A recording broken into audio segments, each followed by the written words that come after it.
Hello दोस्तों, स्वागत है आपका अपने चैनल ओएस ऑनलाइन स्टडी में। आज हम लेकर आए हैं सरकारी नौकरी परीक्षा के लिए बहुत ही महत्वपूर्ण प्रश्न, जो सेट नंबर 4 है। ये सेट आपके railway, SSC, group D, police और अन्य सभी एग्जाम के लिए बेहद उपयोगी होगा।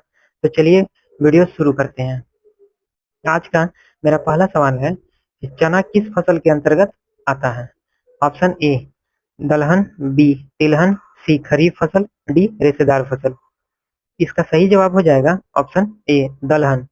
देखिए, चना जो है दलहन फसल है। दलहन मिट्टी में नाइट्रोजन बढ़ाती है और यह रबी मौसम में बोई जाती है। चलिए अगले प्रश्न की ओर बढ़ते हैं। अगला प्रश्न है, भारत किस वस्तु का सबसे ज्यादा निर्यात करता है। Option A coffee, B manganese, C सूती कपड़े, डी अबरक।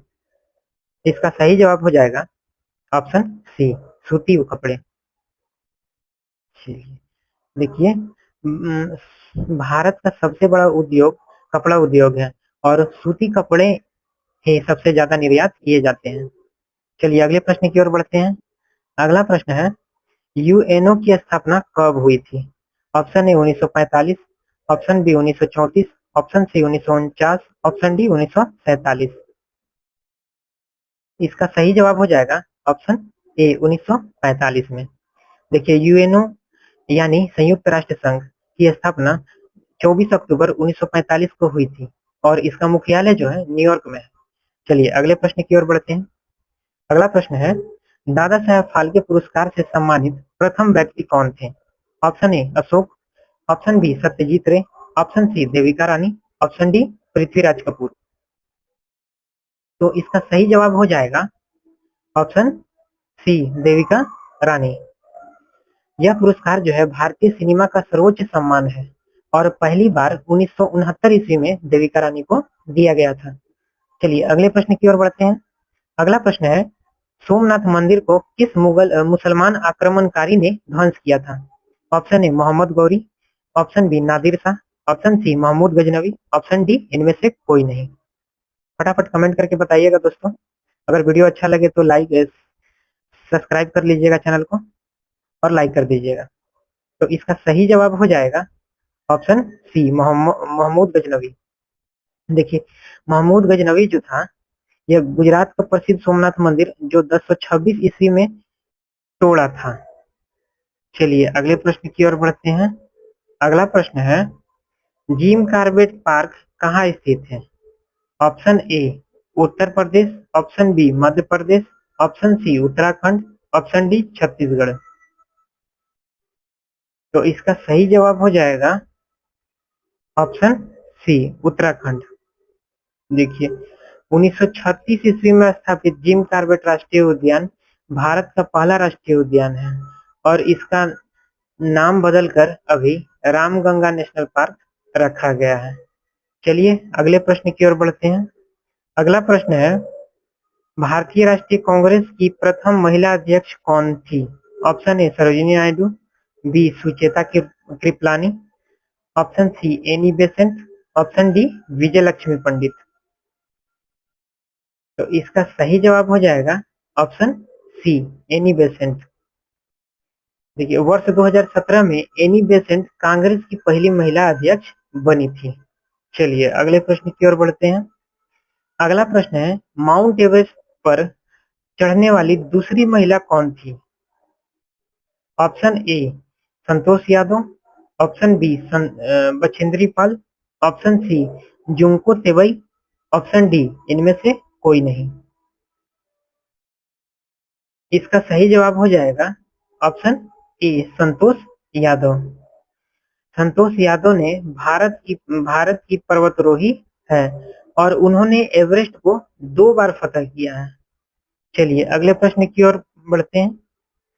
अगला प्रश्न है, निम्नलिखित में से कौन सा भारत का प्रमुख चाय उत्पादक राज्य है। Option A Odisha, option B Assam, option C Paschim Bengal, option D Kerala.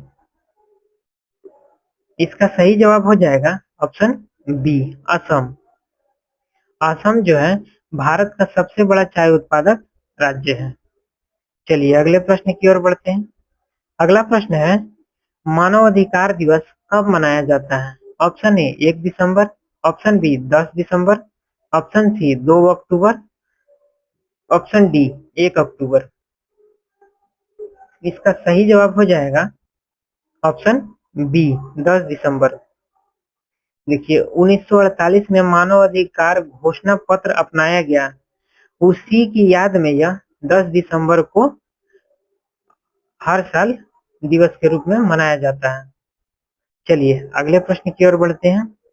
अगला प्रश्न है, मौर्य काल में सर्वप्रथम किस शासक की राजधानी पाटलिपुत्र थी? Option A Ashok, option B Chandragupta Maurya, option C Bindusara, option D Kanishka.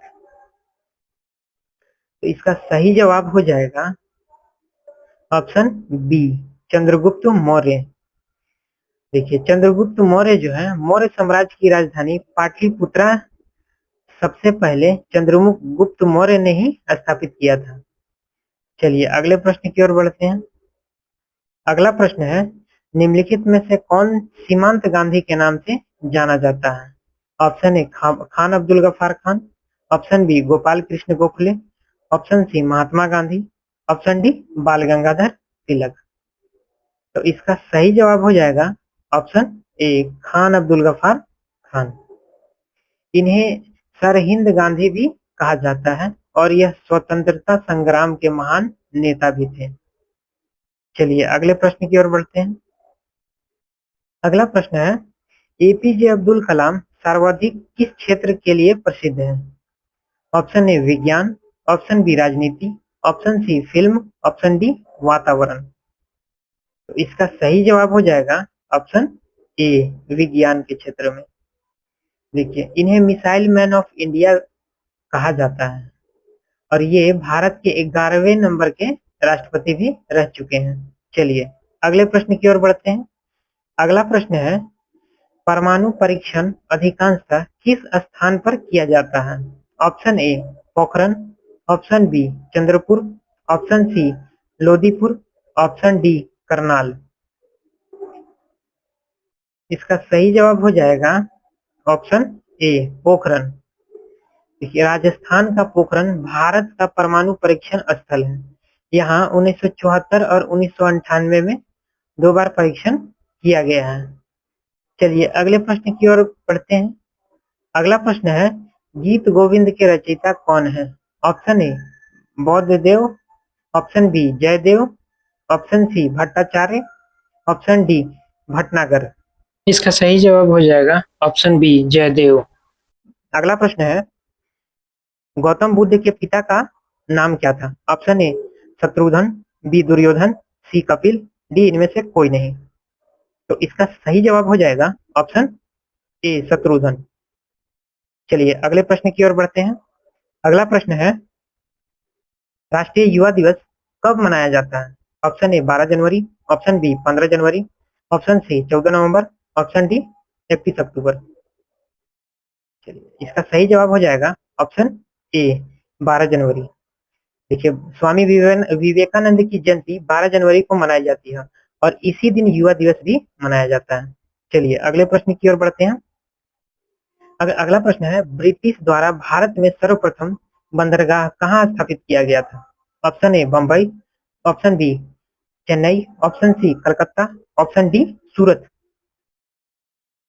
इसका सही जवाब हो जाएगा ऑप्शन डी सूरत। देखिए 1912 में ईस्ट इंडिया कंपनी ने पहला व्यापारिक केंद्र सूरत में बनाया था। चलिए अगले प्रश्न की ओर बढ़ते हैं।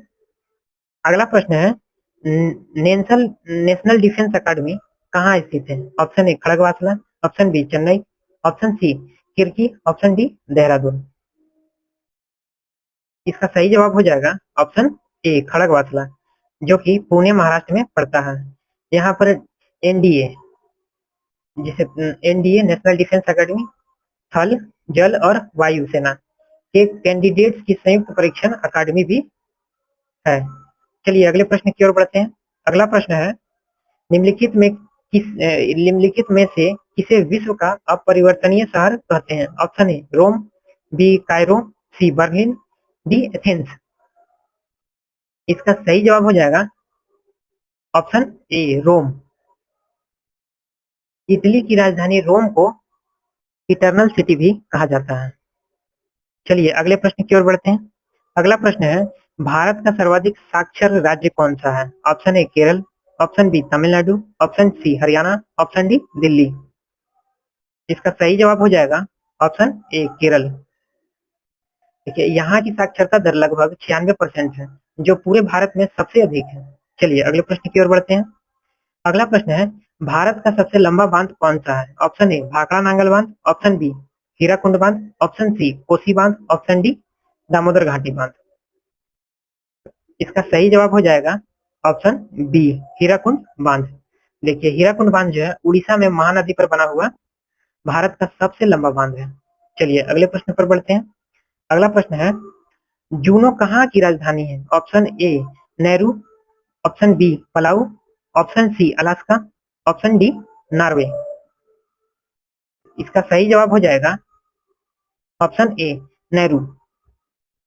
जूनो प्रशांत महासागर के छोटे देश नेहरू की राजधानी है। चलिए अगले प्रश्न की ओर बढ़ते हैं। अगला प्रश्न है, फतेहपुर सीकरी का निर्माण किसने करवाया था? Option A Humayun, option B Jahangir, option C Babur, option D उपयुक्त में से कोई नहीं। तो इसका सही जवाब हो जाएगा ऑप्शन डी उपयुक्त में से कोई नहीं। देखिए फतेहपुर सीकरी का निर्माण 1569 ईस्वी में 1569 ईस्वी में जो है अकबर ने करवाया था। अकबर द्वारा करवाया गया था। अकबर द्वारा करवाया गया था, इसलिए सही विकल्प उपयुक्त में से कोई नहीं होगा। चलिए अगले प्रश्न की ओर बढ़ते हैं। अगला प्रश्न है, चंद्रमा की सतह पर उतरने वाला प्रथम व्यक्ति कौन था? Option A Rakesh Sharma, option B Neil Armstrong, option C Sputnik, option D Valentina Tereshkova. इसका सही जवाब हो जाएगा ऑप्शन बी नील आर्मस्ट्रॉन्ग। देखिए नील आर्मस्ट्रॉन्ग जो है 1969 में अपोलो 11 मिशन के दौरान नील आर्मस्ट्रॉन्ग ने चंद्रमा पर पहला कदम रखा था। चलिए तो आज के लिए इतना ही दोस्तों। तो ये थे आपके 76 से 100 तक के महत्वपूर्ण प्रश्न उत्तर, जो कि ये सेट नंबर 4 है। अगर आपको ये वीडियो पसंद आया हो तो इसे लाइक और शेयर जरूर करें, और हाँ चैनल को सब्सक्राइब करना ना भूलें, ताकि आपको आने वाली सभी महत्वपूर्ण प्रश्न मिलते रहें। धन्यवाद, मिलते हैं अगले वीडियो में।